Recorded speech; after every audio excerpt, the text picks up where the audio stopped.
अलग अलग तरीके के नाम है। तो गोविंद नाम किसको बोलना चाहिए? जो बुजुर्ग हो गए हैं, जो अपनी वृद्धावस्था में हैं, उन लोगों को ठाकुर जी को गोविंद कहकर के पुकारना चाहिए। कुंती ये बात कह रहे हैं। क्यों कन्हैया, गोविंद कहकर के क्यों पुकारना चाहिए आपको? तब कुंती ही इसका उत्तर देती हैं कि गौशाला में गाय जब मुख से आवाज निकालती है ना, तो गौशाला में सेवा करने वाले ग्वारिया को पता होता है कि कौन सी गाय बुला रही है। किसी गाय के बुलाने पर वो जाए या ना जाए, लेकिन गौशाला की जो सबसे वृद्ध गाय है, जिसके अब बालक नहीं हो सकते, जो अब दूध नहीं देती, जो केवल एक कोने में खड़ी खड़ी केवल अपनी सेवा कराती है, तो वृद्ध गाय का एक नियम होता है, वो मुख से आवाज बहुत कम निकालती है, बस चारा खाती है और बैठी रहती है।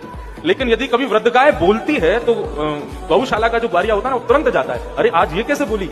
ठीक उसी प्रकार हे कन्हैया, ये पूरा जो पृथ्वी है ना, ये तुम्हारी गौशाला है और यहाँ पर इतनी सारी गायें हैं, सब तुमको पुकारते हैं, लेकिन तुम जाओ ना जाओ कोई गारंटी नहीं। लेकिन यदि तुमको कोई गोविंद कहकर के पुकारता है तो तुमको लगता है कि कोई आर्त भाव से पुकार रहा है, कोई अतिवृद्ध मुझे पुकार रहा है, तो अतिवृद्ध के भाव से तुम गोविंद नाम सुनकर के दौड़े चले आते हो। इसलिए मैं तुमको गोविंद कहकर के पुकार रहा हूं। एक प्रकार से कह दूं